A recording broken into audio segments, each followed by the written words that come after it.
University మంచి భవిష్యత్తు కోసం తెలుగు విద్యార్థులు ఇష్టపడే యూనివర్సిటీ. బ్రాండ్స్, బ్రాండ్ బట్టలు, బ్రాండ్ స్పెట్స్ అవన్నీ ఎలా అలవాటయ్యాయి? అంటే ఎలా అలవాటయ్యాయి అంటే ఇప్పుడు కూడా చెప్తా, జాతక రీత్యా శుక్రుడు ఎవరికైతే కొద్దిగా నీచంలో ఉంటాడో వాళ్ళు ప్రతి శుక్రవారం నాడు పర్ఫ్యూమ్ కొట్టుకోవాలి. శుక్రుడు అంటే లగ్జరీస్. ఓకే. శుక్రుడు జాతకంలో శుక్రుడు గ్రహం నేను మాట్లాడేది. శుక్రగ్రహం వీక్ ఉన్నప్పుడు ప్రతి శుక్రవారం నాడు పర్ఫ్యూమ్ కొట్టుకోవాలి. అండ్ ఒక పెగ్గు 30 ml కాచేయాలి. తాగుమని చెప్తే వేణుస్వామి చెప్పిండు కదా అని ఒక ఉద్యమంలాగా తాగొద్దు. ఒక 30 ml స్కాచ్ తాగాలి. అట్లా ఒక 3 నెలలు చేసిన తర్వాత డెవలప్మెంట్ ఏందో మీకే కనిపిస్తుంది. మళ్ళీ వేణుస్వామి మందు తాగేమన్నాడు అని కాంట్రవర్సీ కావచ్చు. డాక్టర్లే చెప్తారు, 30 ml తాగితే హార్ట్కి మంచిది, బీపీకి మంచిది అని చెప్తారు. కానీ డాక్టర్ల పేరు అడ్డం పెట్టుకొని కుంభాలు తాగుతారనే భయానికి డాక్టర్లు చెప్పరు, ఆపేశారు. 30 ml అనేది చాలా మంచిది. బట్ నేను రోజు తాగమంటలేను, శుక్రవారం నాడు మాత్రమే. అది కూడా శుక్రుడు నీచంలో ఉంటే, శుక్రుడు 6వ ఇంట్లో, 12వ ఇంట్లో, 8వ ఇంట్లో ఉన్న శుక్రుడి మీద శని దృష్టి ఉన్న జాతకరీత్యా మీరు శుక్రవారం నాడు 30 ml పెగ్గు తాగండి నైటు. అది కూడా ఫ్యామిలీతోని మహమ్మద్ రఫీ పాటలు పెట్టుకొని, ఏఆర్ రెహమాన్ పాటలు పెట్టుకొని, ఇళయరాజా పాటలు పెట్టుకొని ఆ పెగ్గు తాగి ఆ పాటలు ఎంజాయ్ చేసి పండుకోండి హ్యాపీగా. సో మీ లైఫ్ ఎట్లుంటుందో చూడండి. నేను మాట్లాడేది వ్యాపారమో ఇతర ఉద్యోగం చేసే వాళ్ళ గురించి కాదు. ప్రత్యేకించి 100 రూపాయల దగ్గర 1,00,000 రూపాయలు సంపాదించగలిగి రియల్ ఎస్టేట్ వ్యాపారులు, వ్యాపారస్తులు, పొలిటీషియన్స్, పెద్ద వాళ్ళ గురించి మాట్లాడుతున్నాను. టీచర్లు, అటెండర్ల గురించి నేను మాట్లాడతలేను. టీచర్ ఎంత తాగినా తాగుడు మిగులుతుంది తప్ప పైసలు రావు, ఎందుకంటే ఆయన జీతం అంతే కాబట్టి. సో ఎక్కడైతే పెరగడానికి ఆస్కారం ఉంటుందో వాళ్ళ గురించి మాట్లాడుతున్నా. సో ఇది కూడా మంచిది రెమెడీ. సో ఇలాంటి రెమెడీలు చెప్పాలంటే వేణుస్వామి చెప్తాడు కానీ వేరేటోడు చెప్పాడు. ఎందుకంటే వాడికి భయం, మందు తాగమంటే తప్పు. అరే మందు తాగమంటే తప్పు అయితే మందు యాడ్ ఎందుకు వస్తుంది, మందు ఎందుకు తయారు చేస్తారు?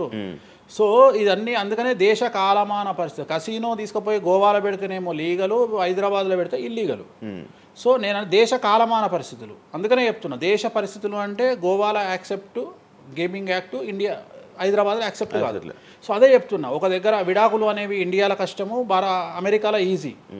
అమెరికాలో 10 విడాకులు తీసుకున్నా ఎవడు పట్టించుకోడు. సో ఇవన్నీ కామన్. ఒకప్పుడు ఒక పెళ్లి చేసుకో, రెండో పెళ్లి అనేది చాలా పెద్ద విషయం. ఇవాళ తెలుగు సమాజం కానీ ఎంత గొప్పదైపోయిందంటే 5వ పెళ్లికి కూడా శుభమా అంటూ 5వ పెళ్లి అంటున్నారు. కాబట్టి చాలా వైడ్ రేంజ్ ఆఫ్ థింకింగ్ అనేది మారిపోయింది. కాబట్టి వేణుస్వామి కూడా మారిండు దాంట్లో. సింపుల్, అంతే, ఏం లేదు. ఇనయ మీ ఫ్రెండే? ఇనయ ఫ్రెండ్ అనే పదం తప్పు కదా. ఫాలోవర్స్ ఉంటారు, నా క్లయింట్లు ఉంటారు, అంతేగాని తనకి రీసెంట్గా బాయ్ ఫ్రెండ్ వచ్చి బ్రేకప్ అయింది కదా, మరి మీరు చెప్పలేదా తనకి? ఇలా నాకు సంబంధం లేదు. మీ దగ్గర కూడా పూజ చేయించుకున్నారు కదా మీ దగ్గర. నేను పూజ చేసింది ఆమె పర్సనల్ ఇష్యూ కోసం కాదు కదా. నేను ఆమె పూజ చేసింది సినిమా కోసం చేసినా. ఇప్పుడు రాజాసార్లు ఆమె చేస్తుంది కదా, ప్రభాస్ సినిమాలో ఆమె యాక్టింగ్ చేస్తుంది. అంతవరకు నా దగ్గరికి 190 మంది వస్తారు కదా, వాళ్ళ గురించి వ్యక్తిగతంగా వాళ్ళని కంటిన్యూగా ఉండేది నాకు లేదు. నాగ చైతన్య శోభిత జాతకాన్ని మీరు చెప్పడం జరిగింది కదా, అది తప్పని ఇప్పటికైనా ఒప్పుకుంటున్నారా? టైం విల్ డిసైడ్ అండి ఏదైనా కానీ. నేను జాతకాలు చెప్తా, పర్సనల్గా నాకు ఎవరి మీద ఏ కోపాలు ఉండవు. వేణుస్వామి జాతకం చెప్పినప్పుడు కామెడీ, 2-3 ఏళ్ళు అయినాక సీరియస్. సో నేను నమ్మింది నేను చెప్పిన, సింపుల్. ఓకే. సెలబ్రిటీ జాతకాలు వేణుస్వామి చెప్పి కలకల్లాడిన వేణుస్వామి ఈ మధ్య సెలబ్రిటీల నుంచి కొంచెం రావడం కానీ విజిటింగ్ కొంచెం తక్కువ అయ్యి డౌన్ అయ్యింది అంటున్నారు, నిజమా? అది పెరిగింది కాకపోతే ఇంతకు ముందులాగా పబ్లిక్లో పెట్టట్లేదు. ఓకే. నేను పెట్టట్లేదు. ఓకే. దిష్టి అని కాదు, నేను పెట్టట్లేదు. అవసరం లేదు, ఆ స్థాయి దాటిపోయినా అనుకుంటున్నా. అంటే పబ్లిసిటీ చేసే స్థాయి దాటిపోయినా అనుకుంటున్నా. ఓకే. పబ్లిసిటీ స్టంట్లు ఎందుకులే లోపల. ఇప్పుడు నేను అనేది ఏంటంటే, ఒక టీవీ ఛానల్ బ్రేకింగ్ న్యూస్ ఇచ్చి, ఉదాహరణ TV9 గురించి మాట్లాడుకుందాం. 2002-2000 సంవత్సరంలో స్టార్ట్ అయిన టీవీ ఛానల్ బ్రేకింగ్ న్యూస్ కోసము తన స్టాండర్డ్స్ క్రియేట్ చేయడం వరకే తన ప్రయత్నం తను చేస్తుంది. ఒక లెవెల్ వచ్చిన తర్వాత, ఒక నెంబర్ 1 పొజిషన్ వచ్చిన తర్వాత చిల్లర వేషాలు లేదు. అట్లనే వేణుస్వామి దానికోసం ప్రయత్నం చేసిండు, సెలబ్రిటీ జాతకాలు చెప్పిండు. వేణుస్వామికి ఆ స్టేజ్ వచ్చింది కాబట్టి వేణుస్వామి ఇప్పుడు చిల్లర వేషాలు ఏదలుచుకోలే. అంటే ఇప్పుడు వాళ్ళ గురించి వీళ్ళ గురించి చెప్పి Venu Swamy celebrity. Okay. So Venu Swamy ఇప్పుడు సెలబ్రిటీ జాతకాలు చెప్పాల్సినటువంటి పరిస్థితుల్లో వేణుస్వామి లేడు అని అనుకున్నాడు కాబట్టి వేణుస్వామి సెలబ్రిటీ జాతకాలు చెప్పట్లేదు. Simple logic. చెప్పింది నాకు కావాల్సిన పబ్లిసిటీ కంటే ఎక్కువ వచ్చింది, ఇంకేం చేసుకుంటా నేను? నాకు ఎక్కువ ఎక్స్ట్రీమ్ వస్తుంది, నాకు వద్దు. ఇప్పుడు వేరే వాళ్ళు ఉన్నారు, వాళ్ళు చెప్పుకుంటున్నారు. ఇప్పుడు నేను స్లో చేసినప్పటి నుండి ఆగస్టు నుండి మీరు యూట్యూబ్ చెక్ చేస్తే వేరే జ్యోతిష్కులు వేసుకుంటారు అంటే. ఇప్పుడు వేరే జ్యోతిష్కులు కంటిన్యూ అయిపోతున్నారు, సినిమా హీరోల గురించి చెప్తున్నారు, పొలిటీషియన్ల గురించి చెప్తున్నారు. నేను తమ్మునే చూస్తుంటా కదా, విపరీతంగా చెప్పుకుంటారు. మీ నుంచే స్టార్ట్ చేశారు. నేను అదే చెప్తున్నా. కానీ నేను చెప్తే మనోభావాలు దెబ్బతింటాయి, కానీ వాళ్ళు చెప్తే తినవు. ఎందుకంటే నాకున్న స్ట్రైక్ రేట్ అట్లాంటిది.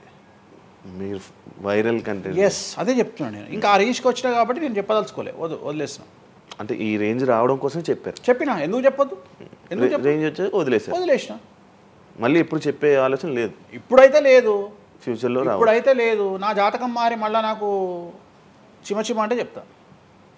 మీ జాతకం ఎప్పుడు మారిపోతుంది? మారింది, ఆల్రెడీ మారింది, మళ్ళీ మారుతుంటది కదా. ఇప్పుడు ఎలానో ఎవ్రీ ఇయర్ మారుతుంటది కదా జాతకం అనేది. ప్రతి ఇయర్ గురువు మారుతుంటాడు, ప్రతి 2.5 ఏళ్ళకు శని మారుతుంటాడు. సో మారినప్పుడు జాతకాన్ని బేస్ చేసుకొని 12% మన స్వయంకృత అపరాధం ఉంటుంది, 88% జాతకం ఉంటుంది. ఓకే.